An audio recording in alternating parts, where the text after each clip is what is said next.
제일 슬픈 일 중에 하나는 죽음이겠죠. 그리고 더 슬픈 일, 가족들의 가장 사랑하는 이들의 죽음이 가장 아픈 일일 것입니다. 세월호 사고로 인해서 많은 사람이 죽었고 또 온 국민의 마음을 우울하게 만들었습니다. 5.18 광주 사태 때문에 또 수많은 사람들이 죽었고 또 해마다 행사를 하고 그럽니다. 인터넷 보니까 초등학교 6학년 학생이 엄마를 잃어버리고 쓴 시가 있어요. 그 심정만 말씀드리겠습니다. 이미 보시면 있겠지만은 매일 차려준 엄마의 세 끼의 밥상을 매일 받았는데 지금 밥상이 없는, 자기가 해야 되죠. 빨리 해야죠. 밥 차려야죠. 다 해결해, 혼자 해결해야 됩니다. 매일 차려줄 때 밥상을 받을 때는 그냥 짜증 내서 받기도 하고, 내가 짜증 냈을 때도 엄마는 세 끼 밥 챙겨주었고, 화날 때도 챙겨주었고, 밥맛 없어도 툴툴거릴 때도 엄마가 챙겨줬던 겁니다. 지금은 그런 엄마가 없다는 거죠.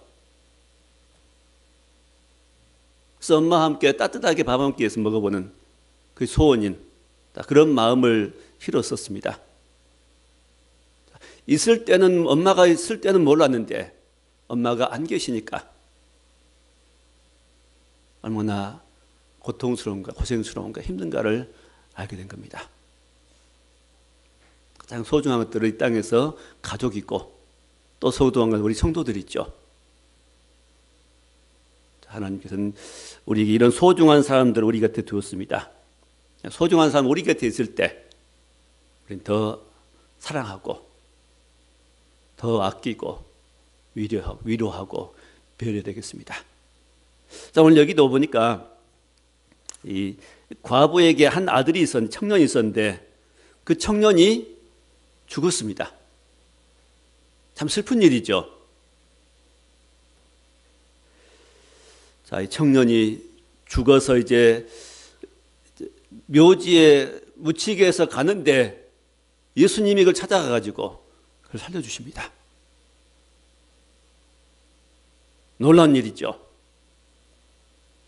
사람은 약해서 어떤 일도 할 수 없지만은, 더구나 죽은 사람을 살릴 수 있는 일은 할 수가 없지만은 주 예수께서는 모든 것들을 할 수 있습니다. 이 주님이 우리의 소망이십니다. 이 주님 우리의 주입니다. 남의 주가 나의 주입니다. 내 가정의 주고 우리 삶의 주인이십니다. 천국의 주인입니다. 이 예수를 우리가 주로 모시고 사는 사람은 행복한 사람들입니다. 그래서 오늘 말씀의 제목을 소망의 주라는 제목으로 함께 말씀을 나누려고 합니다.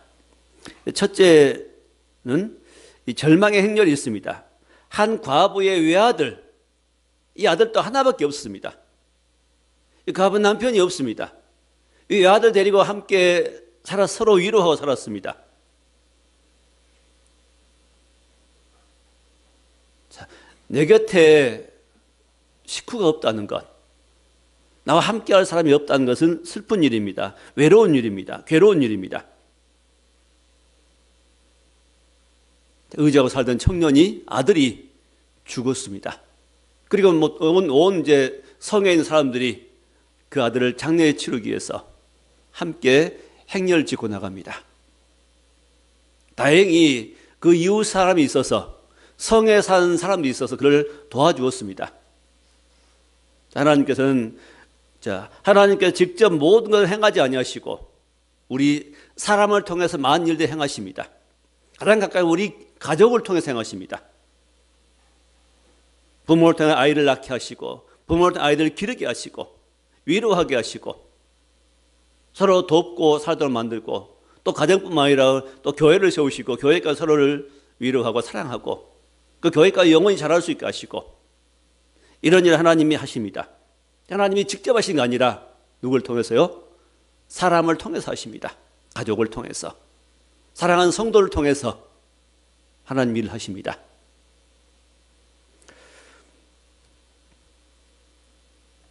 자, 다행히 성에 있는 이 나인이라는 성이죠.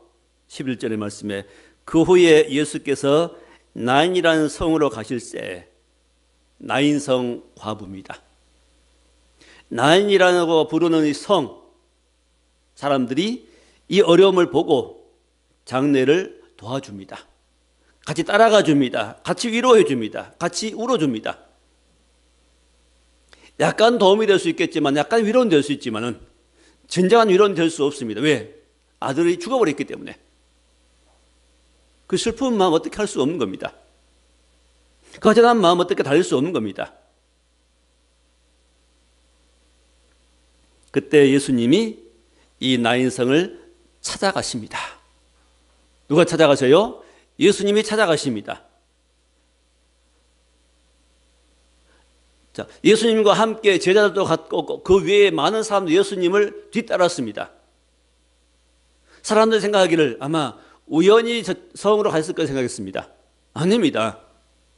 예수님 우연히 그 성을 가신 거 아니라 이 일을, 이 불쌍히 여기는 이 마음, 과부를 불쌍히 여기는 마음으로 이 아들을 살리기 위해서 예수님 의도를 가지고 가신 겁니다. 때로 우리도 그렇습니다. 어떤 일 우연히 발생한 줄 압니다. 우연히 그랬을 거야. 우연히 만났을 거야. 우연히 사고 났을 거야. 우연히 그랬을 거야. 아닙니다. 우리의 수많은 사건들, 일들 속에는 우연이 없습니다. 우연이라고 내가 여겼던 수많은 일들, 사건 속에는 우연이 아니고 주님의 계획하심이 있고 주의 도우심이 그 속에 있습니다.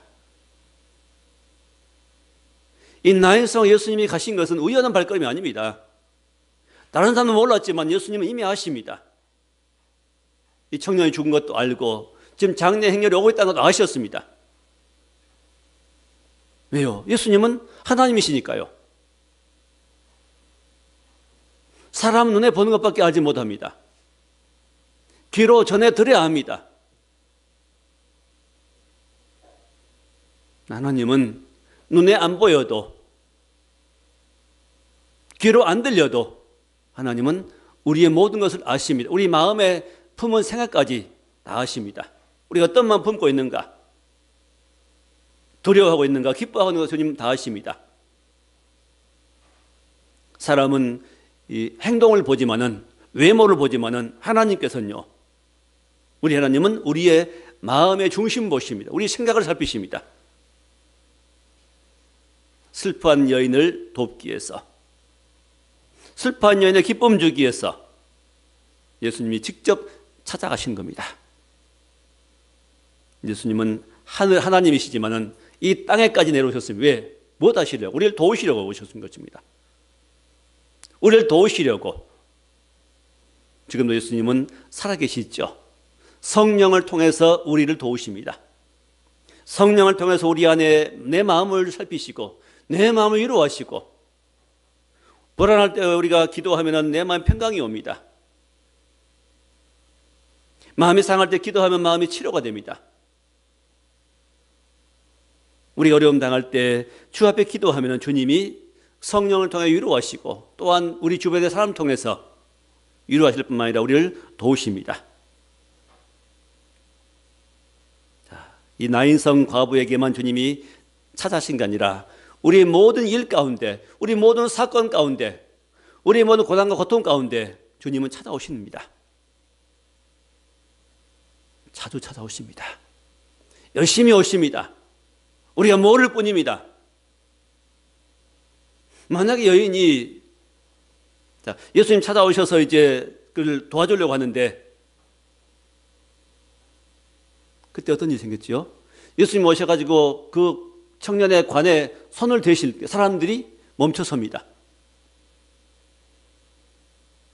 그때 만약 그 여인이 뭐더라고 빨리 가야지 하고 소리쳤다면 어떻게 될까요?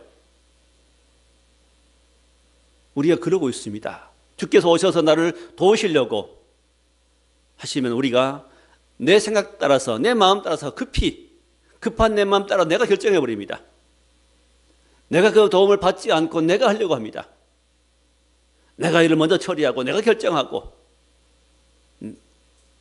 내가 모든 내 주인 돼가지고 내 가정과 내 사업의 주인 돼가지고 내가 그 일을 하려고 합니다.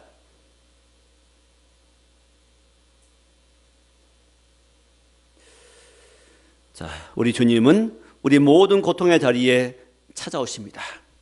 내가 외로울 때, 내가 불안해하고 있을 때, 내가 두려울 때 그런 자리에 주님이 오십니다. 물론 평안할 때도 주님이 계시지만은, 내가 평안하다가 말은 무슨 뜻이죠? 주님이 내 안에 계시니까 평안한 겁니다.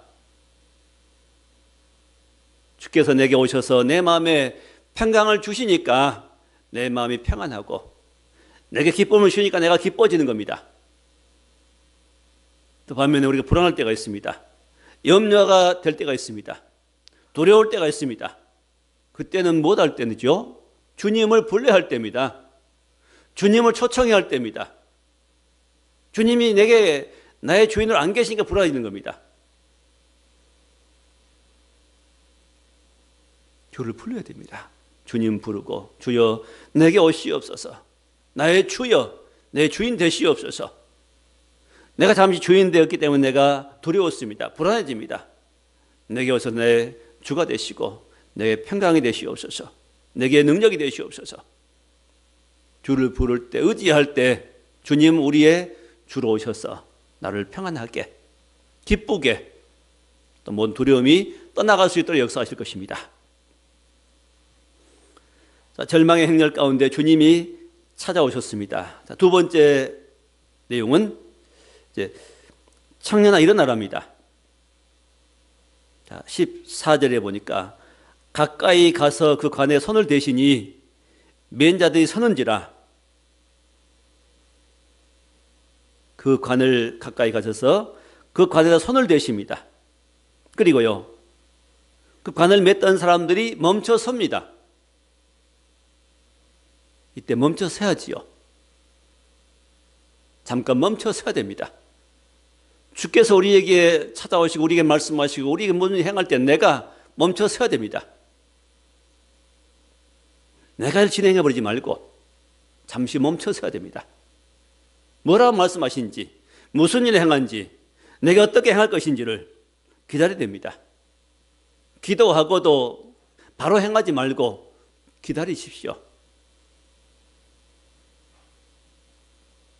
내 마음에 평안이 올 때까지. 기도하고 바로 움직이지 말고, 기도하고도 하나님 어떻게 해주옵소서 하고 바로 움직이지 말고 좀 기다려 보십시오. 내 마음에서 어떤 마음이 오는지, 그 일을 해야 되겠다는 생각이 드는지 아니면 이 일은 내가 접어야 되겠다는 생각이 드는지 좀 기다려 보세요. 기도하고 났을 때 하나님께 주시는 깊은 마음 속에 깊은 생각이 옵니다. 우리 모두는 다 그런 마음이 올 겁니다. 저도 처음에 하나님 어떤 말씀 전할까요? 기도하는데 이 내용이 자꾸 떠올라요. 나인선 과부 이 사건이 자꾸 떠올라요. 그래서 준비를 하다가 또 한참 어쩜 가는데 준비하는데 아닐 거야 생각이 들어요. 다른 제목 가지고 또 한 몇 시간 묵상해서 이렇게 아닌 거예요. 성령의 음성 그게 아니에요.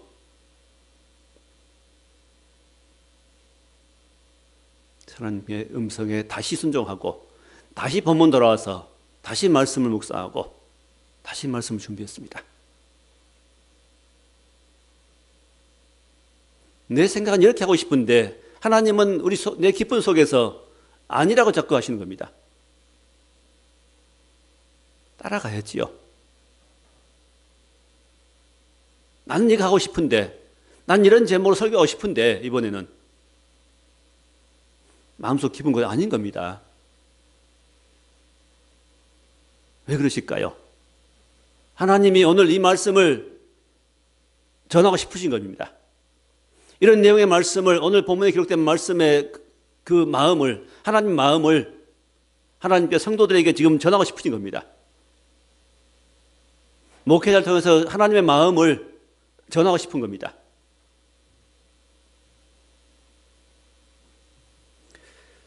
설교는 내용이 아니죠. 지식이 아니죠. 마음입니다. 요즘 우리 문 대통령 상당히 인기가 굉장히 좋은 것 같습니다. 사람들이 많은 감동을 받습니다. 왜? 지금까지 그렇게 대통령이 안 했거든요. 낮은 자리에 내려가 사람을 섬기는 모습 보니까 사람들이 감동을 합니다. 마음이 중요하지요. 사람끼리 마음. 아파하는 사람을 가서 안아주니까 마음이 열리고 사람들의 마음이 따뜻해지지 않습니까? 우리는 설교를 듣는 것은 지식을 전해 듣는 거 아닙니다. 그 속에 있는, 녹아있는 주님의 마음, 하나님의 마음을 받는 겁니다. 설교자는 그걸 받아서 그 마음을 전하는 겁니다.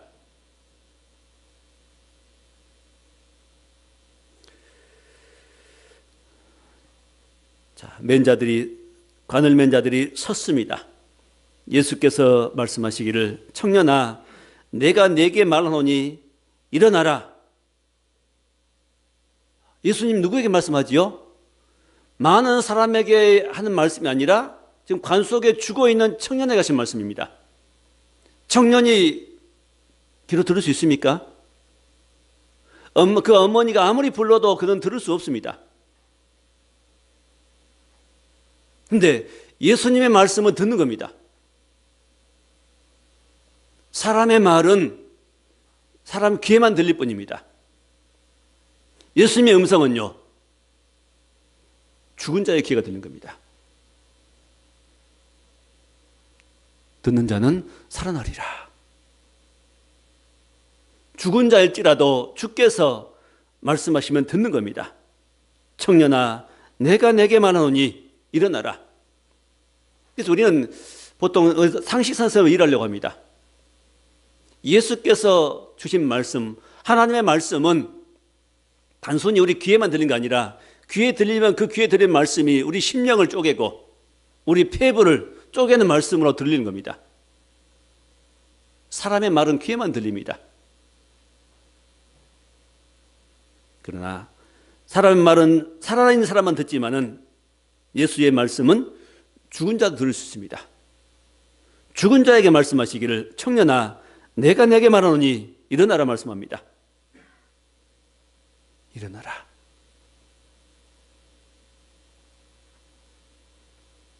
그리고 먼저 그 여인에게 찾아가서 그랬죠. 울고 있는 여인에게 울지 말라고 말씀합니다. 이런 주의 한 말씀 한 말씀은 사람들과 내용이 다르죠. 사람들은 옆에 아마 동네 사람 놀랐을 겁니다. 너무 울지 마, 너무 슬퍼하지 마 그랬을 겁니다. 그런 말은 별로 도움이 안 됩니다. 그러나 예수께서 하신 말씀, 울지 말라 하신 말씀은 무슨 말씀이죠? 단순히 울음 그쳐라는 말씀이 아닙니다. 내가 너를 울지 않도록 해주겠다는 말씀이죠. 이제 울지 마라. 내가 아들을 살려서 너의 기쁨 주겠다는 그런 말씀입니다. 자, 주의 말씀은 하나님 말씀은 이렇게 사람들의 말과는 차이가 납니다. 사람 말은 습관적으로 할 수 있습니다. 관례적으로 할 수 있습니다. 인사로 할 수 있습니다. 주의 말씀 아니죠. 주의 말씀 차원이 다릅니다. 예수님이 이렇게 사람을 불쌍히 여기십니다. 고통당한 사람, 슬픔당한 사람들을 불쌍히 여기시는 마음이 있습니다. 히브리서도 주님 말씀하시기를 이 주의 말씀, 주님이 어떤 분인가를 소개하고 있습니다. 예수님은 우리에게 있는 대제사장은 우리의 연약함을 체휼하지 아니한 자가 아니요. 그러니까 우리 예수님은 우리의 연약함을 체휼하신다고 말씀합니다. 체휼, 체험하고 불쌍히 여긴다는 겁니다. 사람들은 어떤 동병상련이라는 말을 쓰지요. 그 일을 당해본 사람이, 그 처지에 있는 사람이 그 사람 마음을 안다는 겁니다. 예수님은요, 그 일을 안 당해보셨어도 아십니다. 사람 중심을. 그 사람이 느끼는 그 마음 중심을 주님 아시는 겁니다. 하나님이기 때문에. 그래서 우리 모든 것들을 아신다. 세월나지 아니한 자가 아니요 모든 일 우리와 한결같이 시험받은 자로 돼 죄는 없으시니라. 그러므로 긍휼하심을 얻고 때를 따라 돕는 은혜를 얻기 위해서 은혜의 보좌 앞에 담대히 나아갈지니라 하고 말씀합니다. 은혜의 보좌 앞에 담대히 나가라. 못하기 위해서요. 도움을 얻기 위해서. 사람들은 그 고통 고난을 못 올지라도 우리 주님은 다 아심으로, 나의 고난과 그의 고난을 고통을 아심으로 그 주 앞에 도움을 힘입기 위해서 담대히 나가라 말씀합니다. 머뭇거리지 말고, 이런 일을 안 도와줄 거야 하지 말고, 우리는 사람들에게 자꾸 거절당한 경험 때문에 어떤 하나님께도 거절당한, 하나님도 이런 일을 거절하실 거야 생각할 수 있습니다. 아닙니다. 사람은 거절하지만은 하나님은 연약함을 가지고, 우리의 문제 가지고 고통당하고 나갈 때, 가지고 기도하러 나갈 때 하나님은 결코 우리의 그런 문제를 외면하지 아니하십니다. 하나님이 외면하지 어떨 때 외면하시죠? 교만한 마음 외면하십니다. 교만한 마음 물리치시죠.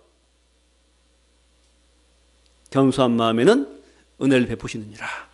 하나님은 교만한 자들 대적하시고 물리치시고 겸손하고 연약하고 낮은 마음으로 주께 나갈 때 그런 마음 하나님이 받으십니다.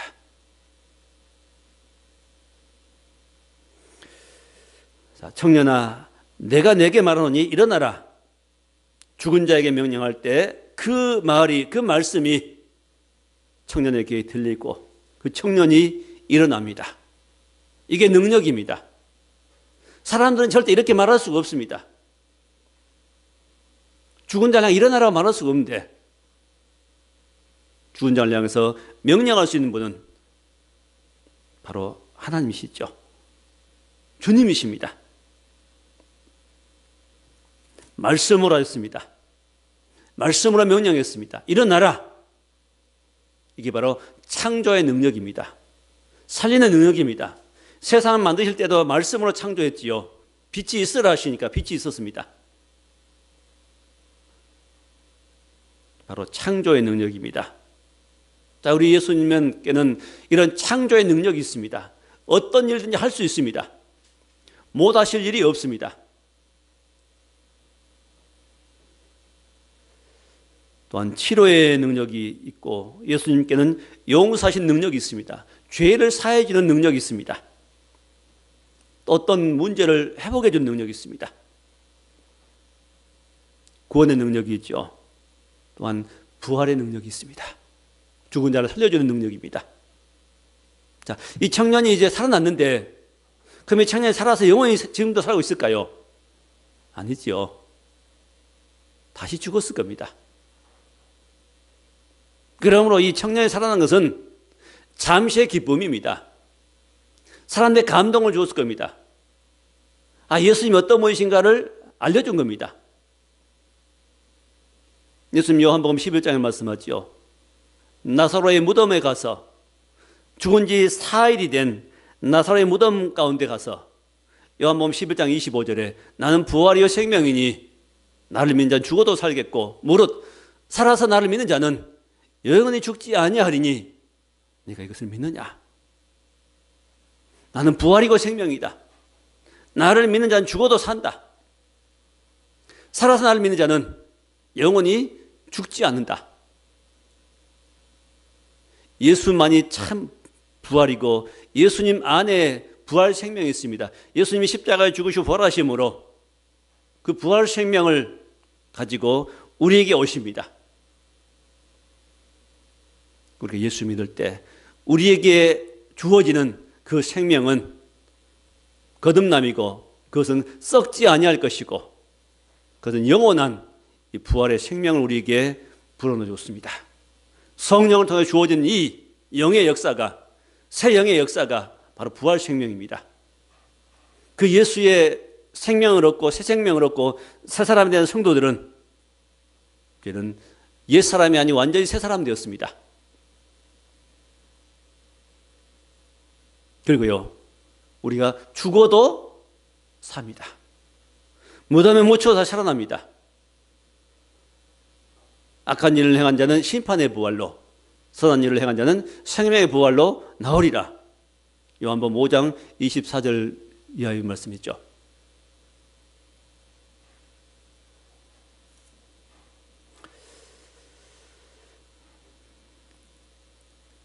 자, 그래서 사람들이 이 청년이 살아난 모습을 직접 목격했습니다. 세 번째 주제는 이제 큰 선지자가 왔다고 말씀합니다.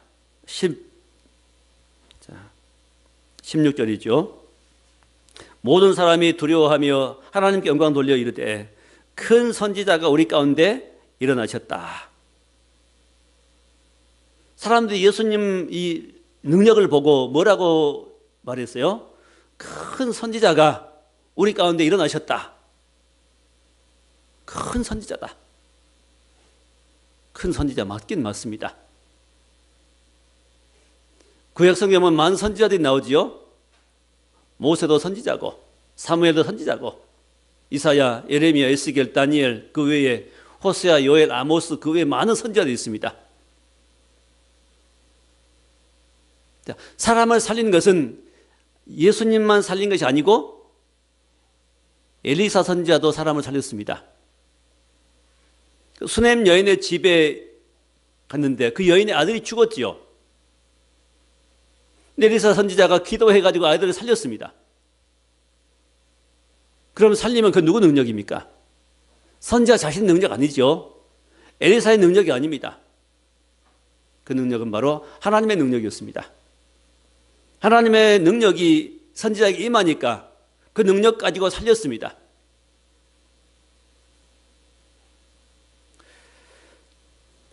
자, 그러나 역시 그 아들 또 다시 죽었습니다. 다시 영원한 부활로 살게 하신 것은 사람이 아닙니다. 하나님만 할 수 있습니다.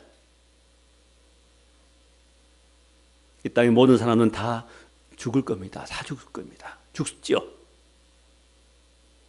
다시 삽니다. 주님 다시 올 때 다시 부활합니다. 그게 참 소망이 되는 겁니다. 자, 참 선지자가 나타났다. 성경에 소개되는 많은 선지자들이 나오는데 어떤 사람은 선지자 직분만 감당하고, 어떤 사람은 왕의 직분을 감당하고, 어떤 사람은 제사장의 직분을 감당했습니다. 어떤 사람은요, 제사장이면서 선지자 일을 했습니다. 그러나 왕도 되고 제사장도 되고 선지자도 된 이 세 가지 직분을 감당한 사람은 없지요. 그 일을 감당할 때도 그들은 부분적으로 감당했습니다. 100% 온전히 감당한 사람 아무도 없습니다. 그런데 예수님은요, 왕이고 선지자이시고 제사장이십니다. 왕은 다스리는 분입니다. 제사장은요, 사람의 죄를 용서하게, 하나님과 사람 사이의 죄를 용서해 주기 위해서 중간에 제물을 드리고, 자, 이 중개자 역할을 하는 사람입니다. 중보자 역할이죠.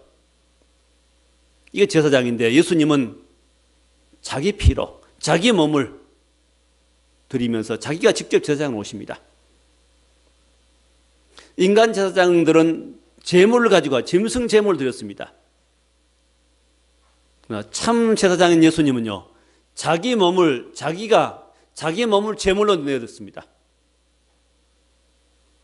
참 제사장이죠. 예수님은 참된 왕이십니다. 왕은 다스린 자입니다.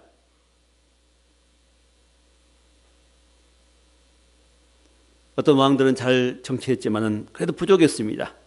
부분적으로 잘한 겁니다. 그러나 예수님 온전한 왕이십니다. 우리를 다스리되 온전히 다스립니다. 주께 맡겨드리면은, 의뢰하면은 주님 우리 왕 되어서 나를 다스리십니다. 가장 먼저 내 마음을 다스려 평안하게 해주십니다. 우리 가정에 오셔서 가정을 다스리면 가정이 평안해집니다. 교회에 주로 오시면 교회가 평안해집니다. 주님 온전한 왕이십니다.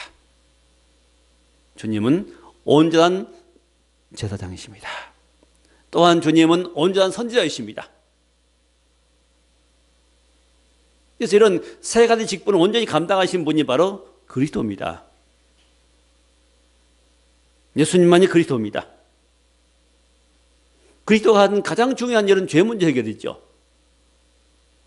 어떤 사람도, 어떤 유명한 사람, 어떤 능력의 사람도 죄 문제는 해결할 수가 없습니다. 죄를 용서해 줄 수는 없습니다. 자, 상대방이 나에게 잘못했습니다. 그럼 내가 너의 잘못과 허물을 그냥 용서해 줄게. 이런 정도는 할 수 있습니다. 용서할게. 내 마음 두지 않고 그냥 다 잊어버리겠다. 괜찮아. 자, 이런 정도 용서할 수 있습니다. 사람 속에는 죄의 뿌리까지 뽑고 죄를 없애버리고 흔적조차 없이 하얗게 말갛게 씻어버리고 깨끗게 할 분은 예수님밖에 없습니다. 그분이 그리스도지요. 우리가 어떤 죄를 지었을지라도, 어떤 잘못을 행했지라도, 과거에 그런 죄를 지었을지라도, 사람들 보기 용서받지 못할 죄를 지었을지라도 주 예수께 나와서 예수 피로 예수 이름 용서를 구하면은 주님은 용서하십니다. 깨끗하게 하십니다. 만약 우리가 우리 죄를 자백하면은 저는 미쁘시고 의로워서 우리 죄를 사하시며 모든 불의에서 우리를 깨끗게 하실 것이라고 말씀하십니다. 어떻게 할 때요? 우리가 자백하면입니다. 내 잘못을 자백하면은, 내 입으로 내 잘못을 예수께 자백하면은 모든 불의에서 우리를 깨끗게 하실 것이요. 약속의 말씀입니다. 이런 죄는 용서 못 받을 거야. 아마 이런 죄는 용서 안 하실 거야. 이게 불신입니다. 이게 주님의 그 사랑을 제한하는 겁니다. 주님 가슴 넓은데 내가 주님을 옹졸한 주님 만들어버립니다. 내 마음이. 내가 그러니까. 사람이 그러니까 주님도 그런 줄 압니다. 아닙니다.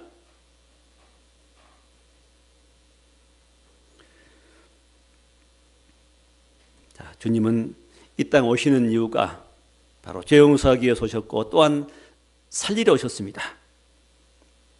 요한일서 4장 9절에 말씀하기를 하나님의 사랑이 우리에게 이렇게 나타난 바 되었으니 하나님이 자기의 독생자를 세상에 보내심은 저로 말미암아 우리를 살리려 하십니다. 하나님이 독생자를 세상에 보내신 것은 그 예수님으로 말미암아 예수님을 통해서 우리를 살리려 하심이라. 저와 여러분을 살리러 오셨습니다. 가장 먼저는 죄를 용서하심으로 살리러 오셨고 살려주시고 영혼을 살리시고 또 우리 쓰는 말 중에 아무개 댁은 참 살림 잘해. 그 살림살이 그게 살리는 거죠. 살린다는 말인 겁니다. 살림살이 잘 살리는 겁니다. 식구를 살리고 나를 살리고 이웃을 살리고 그 사람이 가는 것것만 그 사람이 말하는 것것만 행하는 것것만 살리는 겁니다. 예수님이 계시면은 우리를 살립니다.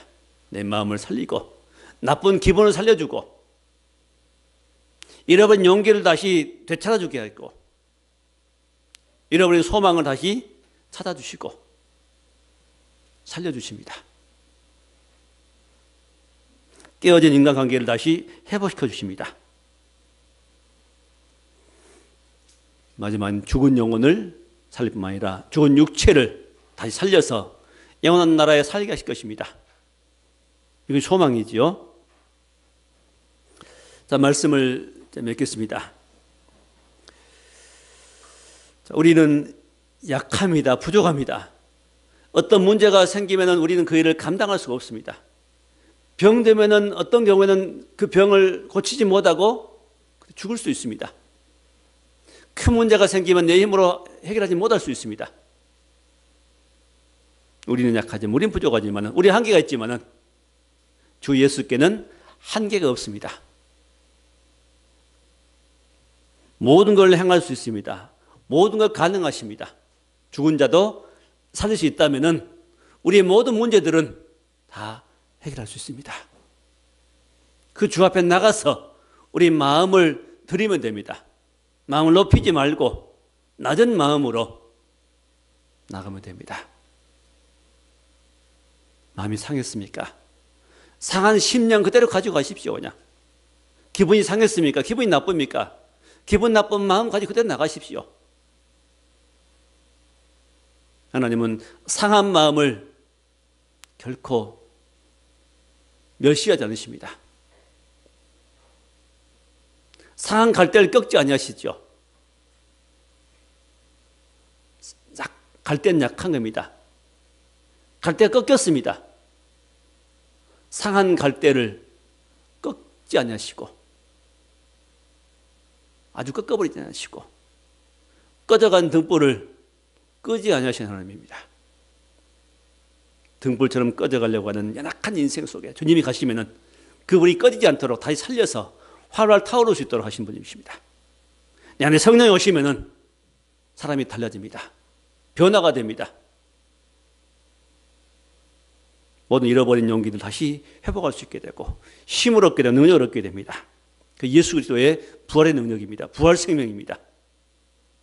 예수께 죽으시고 십자가 지고 부활하심으로 우리 안에도 이런 부활의 생명을 불어넣으셨고 그 부활 생명을 불어넣으신 주님이 그 영으로 우리 안에 지금 계십니다. 우리는 내 능력으로 사는 게 아니고 내 지혜로 사는 게 아니고 내 방법으로 사는 게 아니고 우리는 이 주의 능력으로 사는 겁니다.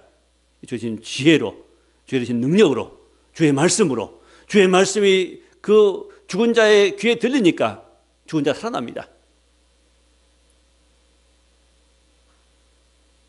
듣는 자는 살아나리라. 주의 말씀입니다. 주의 말씀이 우리 심령에 들려지면, 우리 귀에 들려지면 우리는 살아납니다.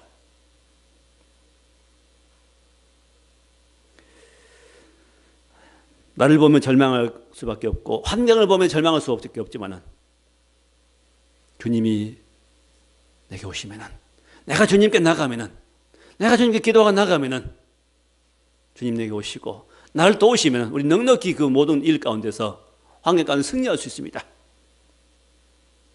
주님 모든 걸 할 수 있고 나를 도와줄 수 있습니다. 부활의 주님입니다. 소망의 주님입니다. 이 능력의 주님을, 이 사랑의 주님을 내 안에 모시고 나의 주인을 모시고 가정과 우리 교회의 주인을 모시고 믿음으로 소망까지 승리하는 저 여러분의 삶이 될 수 있기를 주의 이름으로 축원합니다. 기도하겠습니다.